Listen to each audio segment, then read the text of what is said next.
Hi Sagittarius! Kamusta? Ito po si Divine Tarot 888 para sa iyong November Kapalaran General Love Reading para sa mga Sagittarius. So, kamusta kayo guys? Comment present para alam kung nanonood kayo. So, hindi po ito sa lahat magre-resonate kasi napaka-specific po ng message. Okay? Ayan, may na-ready na akong mga cards. Actually, we have here someone stalking you. Ini-stalk ka nitong taong to, Sag. And, unfortunately, itong taong to ay hindi siya ganun ka-open. Ibig sabihin, marami siyang sinisikreto sa'yo. Marami siyang nililihim sa'yo. And, kahit marami siyang lihim, pero mahal ka niya, sabi dito merong true love. Oh. So, yung cards na lumabas ay merong unseen, doorway, friendship, and true love. Love can be blind, ensure you're not overlooking red flags. So, sabi ko nga, nagkukunyari lang siya, nakamaskara siya. So, kaya ka pinag-iingat ng mga angels mo na you need to acknowledge the red flags. Kumbaga, nafe-feel mo na yun, nasa-sense mo na parang may something, pero hindi ka sure. So, ito yun. Kaya kinukuha yung attention mo kasi meron nga kasi mga nililihim itong taong to.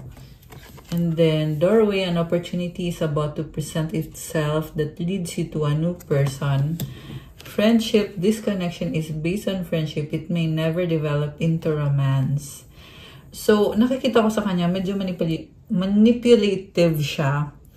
Kasi, like I said, sinustok ka niya and inobserbahan ka lang niya. At gusto niya kasi may control siya sa sitwasyon ninyo. Kaya hindi niya agad binibigay yung tiwala niya sa'yo. Pero nakakaramdam naman siya ng pagmamahal sa'yo. Pero sobra siyang maingat at sobra siyang controlling. Gusto niya talaga may control siya sa sitwasyon. May control siya sa sarili niya. In other words, takot siyang magmahal ng totoo. Pero hindi naman niya maiwasan na mahalin ka.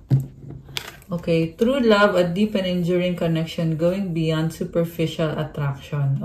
Okay. So, malalim nga kasi yung nararamdaman niya for you. And then, baggage, emotional baggage can weigh down relationships, unpack it. So, ito yung tinatago niya na hindi niya kayang aminin sa'yo. Nagkukunyari lang siya para hindi mo malaman yung mga sinsikreto niya. Adventure, seek adventure together. It adds excitement to your journey. So, mukhang yung relationship nyo is very exciting and full of attraction sa inyong dalawa. Very adventurous na energy. Yung nga lang, this is also the kind of person na nag-explore. So, may mga iba siyang mga options na tinatry din niya na I don't think na gusto mo yon, pero yun yung ginagawa nitong taong to. Okay, remember guys, hindi to sa lahat magre-resonate. Okay, pero yun kasi yung nakikita ko dito. And then, imperfections. Love is a beautiful mess. Embrace its imperfections. So, nagmamahala naman kayo. Yung nga lang kasi, yung problem kasi talaga dito is may iba din siyang karelasyon. Pero ikaw, yung nakikita mo lang sa kanya, Sag, is yung friendship. Ayan, yung friendship ninyong dalawa, the fact na tanggap nyo isa't isa, pero hindi mo talaga alam yung totoong ugali niya, hindi mo talaga siya kilala. Okay, what's the last card? Passion, keep the flame of passion alive. It's the heartbeat of love. Kasi sobra kayong passionate, so hindi mo na naisip na kilalanin mo na itong taong to. And pareho naman kayo, nararamdaman nyo na totoo nga itong pagmamahal na to, nakakaloka siya. So, ganun yung pakiramdam. Pero may feeling ka din na parang may red flag. Totoo ba to? Like, it's too good to be true. Nakakaloka. So, naalala ko tuloy yung, yung sa Netflix. Yung kay Catherine Bernardo, tsaka yung kay Daniel Padilla. Kasi parang kulot din yung hair ni Catherine doon. Pero, oh my gosh. Parang nasagap ko yung energy na nagkaroon nga ng other party doon sa connection na yun. Pero, ayokong i-reading yun, guys. Okay, nakita ko lang dito. Grabe. Pero anyway, Sag, so sobra kayong passionate na ina-overlook nyo yung red flags. Okay. Star. Oh, di ba? Star. Oh, si Catherine is a star. Nakakaloka. Ba't natin nasagap yun dito? Your hope and optimism are a powerful love magnet for you right now. Okay. So, anyway, ang sabi naman dito is marami nga kasing na-attract sa'yo, Sag. And also, maganda yung energy mo. It's like you're a star. You're someone na talagang maraming humahanga sa'yo. Kaya naman, itong taong to ay, I'm hearing baliw na baliw sa'yo. In love siya sa'yo. Nakakaloka siya. Okay. So, individuality. Be wary of possessive partners. Maintain your individuality. So, yung taong yan is sobra kanyang nire-restrict. Bawal ka magsuot ng ganito. Bawal ka magganyan. Kasi possessive siya sa'yo. So, medyo parang nasasakal ka sa treatment niya sa'yo. And at the same time, parang bantay sarado. Bantay sarado ka nitong taong to. Pero,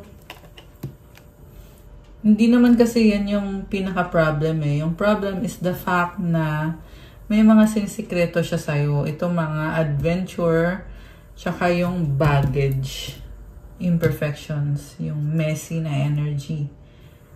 Okay. So, tingnan natin from the tarot, ano ba ang pinaka-intensyon nitong taong kadil mo? So, alisin ko muna tong cards na to. Ayan. Okay, so, ano ang intensyon sa'yo nitong taong kadil mo? Tingnan natin, guys. Intensyon ng taong kadil ni Sagittarius. Okay, anong intensyon niya? Tingnan natin. We have Two of Rods. Inobserbahan kasi na stock ka niya. Nag-a-adjust siya sa'yo kasi gusto niya magpa-impress sa'yo. Pero nahihiya siyang mag-move. Parang marami siyang pinaplano, pero hindi siya nag-move eh. What crosses this person is Queen of Swords. Oh. Natatakot siya sa'yo, na-overwhelm siya kasi feeling niya the damage has been done, or parang feeling niya hindi mo na siya mahal. Kasi si Queen of Swords malamig to eh. Hindi mo na siya mahal or hindi mo na siya kayang tanggapin. Okay, this is also someone na may kadil siya na nire-restrict siya nung taong yon. Pwede yung ex niya, pwede yung this can be anyone. Okay, babae, older woman, or yeah, this can be energy ng third party. Pwede rin. So, Knight of Swords and then Justice.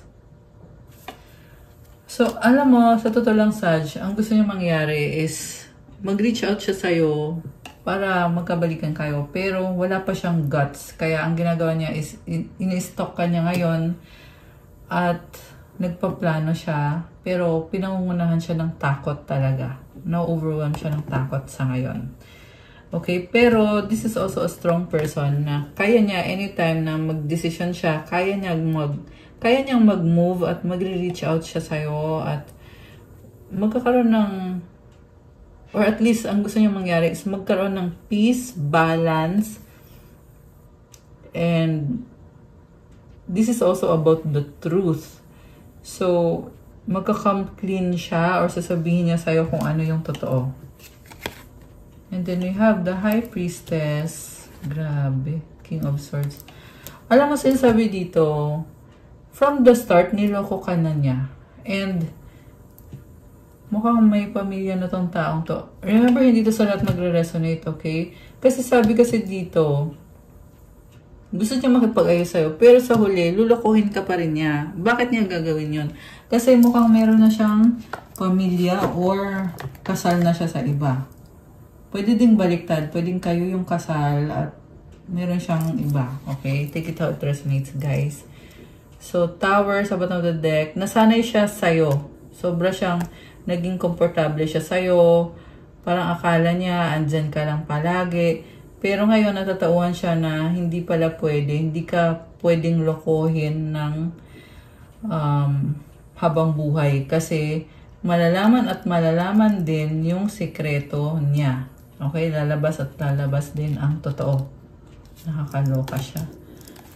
Okay, and then supportive energy is, okay, tumalon yung card. Si Page of Swords. So, nagsustok siya sa'yo. Tingin niya sa'yo ay 7 of Rods. Na parang, parang it's like you're pushing this person away. Parang sasabi mo sa kanya na, dun ka na, mag-ano ka na, mag-settle down ka na.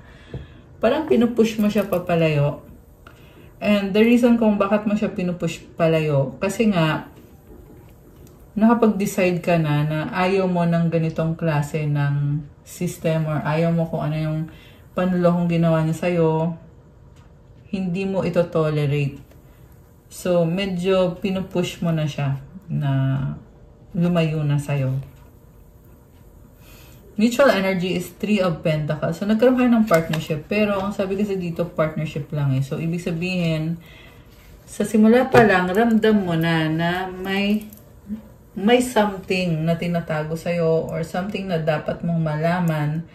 Kasi tingnan mo, this is the card of partnership kasi to eh. So, ibig sabihin, more on very practical, pero on the emotional level, may kulang talaga dito.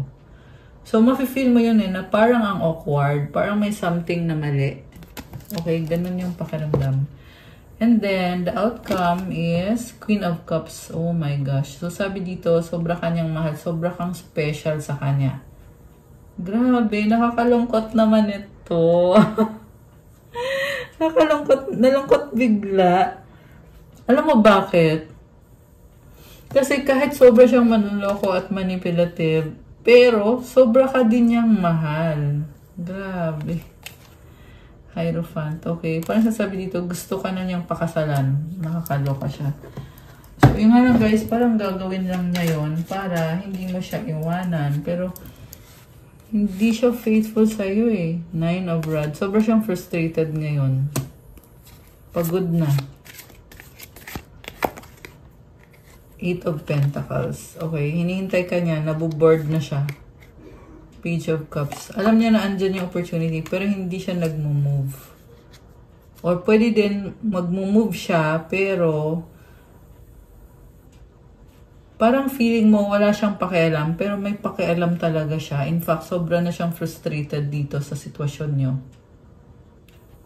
Grabe, nakakaloka. Death. So, parang tinatry na lang niyang tanggapin na wala na to. Nakakatawa man, pero kasalanan din naman kasi niya eh. So, parang inisip na lang niya na wala na to, kailangan ko na tong tanggapin. Ayan o, 5 of Pentacles. Nakayuko siya dito, di ba? So, parang wala na, tapos na. Talo na ako, parang ganon. 5 of Rods. Tsaka may pag-aaway. So, if ever man mag-usap kayo, talagang magkakagulo kayo kasi ayaw mo na nga kasi. Kasi nga naloko ka kasi. Page of Rods. Ayan, kaya ito siya, luhaan, malungkot. Parang tinatry na lang talaga niyang tanggapin. Grabe. Dapat bang malungkot ka dito or matuwa ka? Nakakaloka. Kasi, like I said, kasalanan naman niya eh. Kasalanan naman niya, pero syempre, kawawa din naman. Parang nasa sitwasyon kasi siya na hindi siya makapag-decide. So, I'm not saying na tama yun. Siyempre, hindi okay yun, di ba? Pero, yun kasi yung energy dito ng person na to. Okay? Grabe, ang intense. So, yan yung intention niya. Okay? Ngayon, ano naman ang mga gusto niyang sabihin sa'yo? BC. Breakup ending. Oh my gosh. Mutual understanding. The Wands. Sexy love. Oh my gosh. Si Catherine Bernardo talaga yung pupasok sa isip ko ulit. Okay. Anyway. Yeah, kasi nag-break up din yun eh. And then, nag-iisip. Pero hindi siya Sag.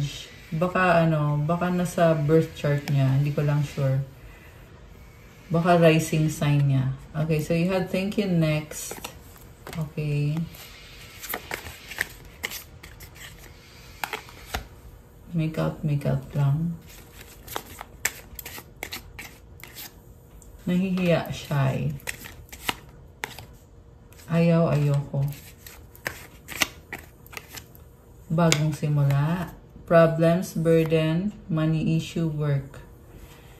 So, mukhang ito nga yung dahilan talaga kung bakit hindi siya makapag-desisyon. Kasi may mga problems, may issues sa money, issues sa trabaho. Okay. So, ano pa ba? Ano pa ba mga energies connected sa'yo at sa person na ito? Honor. Treat the people you love with respect and you'll find your relationship becomes stronger. Trust. You need trust in a relationship for it to thrive. Clarity. Take a moment to think about your situation to figure it out. Okay, ito pa. Ang dami naman. So, feelings, tsaka accept. Take the time to explore the deep emotions you are experiencing. Be prepared to accept what fate has in store for you. So, malalim to. Itong mga feelings nitong taong kadil mo at ikaw din. So, take your time para ma-accept yung mga bagay-bagay kasi naliliwanagan ka ngayon. Okay? Saka yung nga, may trust issue kasi dito kaya yan yung problem kung bakit parang hindi nag-work out. Anong mensahe ng mga angels mo para sa'yo? Tingnan natin. Mensahe ng mga angels ni Sag. We have 10-10 growth. Spiritual awareness is opening you to all that you are ready to see. Your destiny is being fulfilled. Keep your intentions pure with your eyes looking ahead and you will continue to increase the growth that is here. Ayan guys. May growth sa'yo at lumalakas din yung spiritual awareness mo at nagaganap na yung pinapangarap mo. Kaya daw magpatuloy ka kasi nag-grow ka. Affirmation, the more I invest awareness in my growth, the closer I continuously become to the outcomes I am seeking. So, paparating na yung mga blessings or yung mga pinapangarap mo, paparating na sa'yo. Kaya, i-claim mo itong napakagandang energies na to. Comment, claim growth, and comment, the more I invest awareness in my growth, the closer I continuously become to the outcomes I am seeking. Kuha kita ng advice. Okay. Anong advice para kay Sag? Anong advice? Okay, ito. Despair. I need your divine intercession right now. Oh, great spirit, lift this darkness from my soul. Free me from this burden. Open me to your highest plan. May I be a peaceful vessel for your love. Alam mo, kung nalulungkot ka or nahihirapan ka man, nabibigatan ka man, Sag, yan ay dahil you are going through a spiritual awakening, which is, yan din yung nasagap natin dito ang energy. So, it's a process, okay? Kailangan mo ikalma yung sarili mo at mag-pray ka na bigyan ka ng healing ni God at isurrender mo din yung burden mo. Isurrender mo lahat. At hilingin mo na ipakita niya sa'yo kung ano yung plano niya para sa'yo. Okay? So, comment, open me to your highest plan. May I be a peaceful vessel for your love. Ayan, to claim this beautiful energy. Grabe. So, hindi basta-basta ang pinagdadaanan mo. Pero God is with you and may plano siya para sa'yo. So, kung hindi man nag-workout yung isang sitwasyon or isang relationship, huwag kang mag-alala kasi andyan si God at may plano siya para sa'yo. Ayan. Okay, guys! That's all for your November kapalaran. Sagittarius, thank you for watching. Pa-like po ng video, comment, subscribe, hit the notification bell. Let me know kung nag-resonate ba, kung nagustuhan nyo ba. Kung kailangan nyo ng gabay, kung nag-resonate kayo at kailangan nyo ng more information, pwede kayong magpa-private reading. Message nyo ako sa Viber or sa WhatsApp para po dun sa mga gumagamit ng Viber tsaka WhatsApp. Andyan po sa description box nakalagay yung mga contact details ko. So, i-click nyo po dyan at makikita nyo na dyan. Thank you again, Sagittarius. I love you guys. Have a good day. God bless you all. Stay safe. See you again soon. Good night and God bless. Or good day kung anong oras nyo man mapanood to, guys. Love you guys. Bye!